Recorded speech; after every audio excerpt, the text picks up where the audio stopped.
will encourage Russia to do whatever it wants if NATO allies don't pay up. Trump, Times of India. Washington. Alarm bells are ringing in Washington's traditionalist foreign policy establishment and in European capitals after former President Donald Trump indicated he would throw NATO allies under the Russian bus unless they paid protection money to U.S.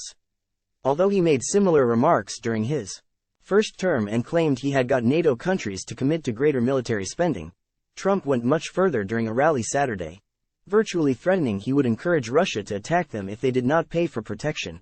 Treaty obligations enjoin NATO nations to spend 2% of their GDP on defense.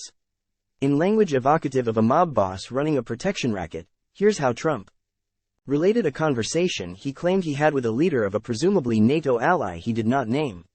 One of the presidents of a big country stood up, said, "Well, sir, if we don't pay and we're attacked by Russia, will you protect us?"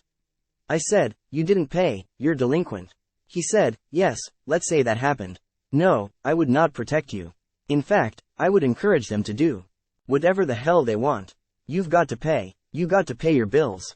The remarks alarmed the White House, which has hewed to a traditionalist foreign policy that adopts quiet diplomacy in these matters. Encouraging invasions of our closest allies by murderous regimes is appalling and unhinged, and it endangers American national security, global stability, and our economy at home, the White House said, asserting, thanks to President Biden's experienced leadership, NATO is now the largest and most vital it has ever been. Rather than calling for wars and promoting deranged chaos, President Biden will continue to bolster American leadership and stand up for our national security interests, not against them, it said. At the same rally, Trump also railed against a Senate foreign aid bill to channel money to Ukraine and Israel, saying Washington should give it to them as a loan.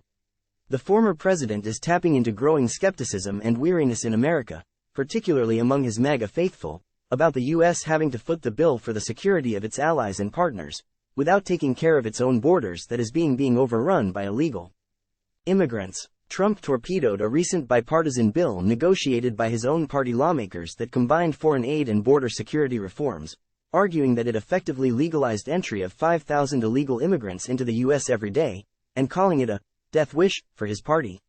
Trump loyalists have alleged that Democrats are deliberately facilitating illegal immigrants into the country to change demographics that will allow them to win elections in perpetuity.